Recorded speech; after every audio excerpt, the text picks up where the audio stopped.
Hi! இன்னைக்கு ரொம்பவே simple ingredients வச்சு ஒரு சிக்கன் லெக் பீஸ் ஃப்ரை எப்படி பண்ணுறது பார்க்கலாம். அதுக்கு 1/4 டேபிள் ஸ்பூன் மஞ்சள்தூள், 1 1/2 டேபிள் ஸ்பூன் மிளகாய்த்தூள், கலர் பொடியில் எதுவும் சேர்க்கலை. இது எங்கள் மிளகாய் பொடியோட கலரில் வர்றது மட்டும்தான். 1 டேபிள் ஸ்பூன் கரம் மசாலா, ஒரு முட்டையை உடச்சி ஊற்றிடுவோம். வேறு எந்த மாவும் இதில் சேர்க்கலை, வெறும் அரிசி மாவு மட்டும்தான். அதை 2 ஸ்பூன் சேர்த்துக்கோங்க.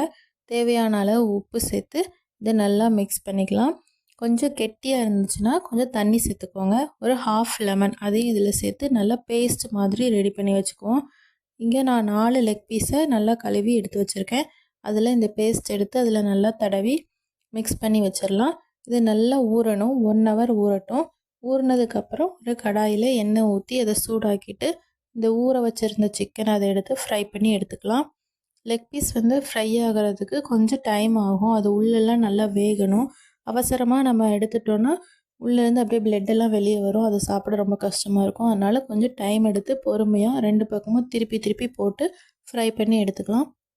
அடுப்பை மீடியம் ஃப்ளேம்லேயே வச்சுக்கோங்க. அவ்வளோதான், நம்ம 2 பக்கமும் நல்லா ஃப்ரை பண்ணி எடுத்துட்டோம். ரொம்ப சிம்பிள் இன்க்ரீடியன்ஸ் வச்சு இந்த லெக் பீஸ் ஃப்ரை பண்ணியிருக்கோம். கண்டிப்பாக ட்ரை பண்ணி பாருங்கள். வீடியோ பிடிச்சிருந்தால் லைக் பண்ணுங்கள், ஷேர் பண்ணுங்கள், சப்ஸ்கிரைப் பண்ணுங்கள். பாய்.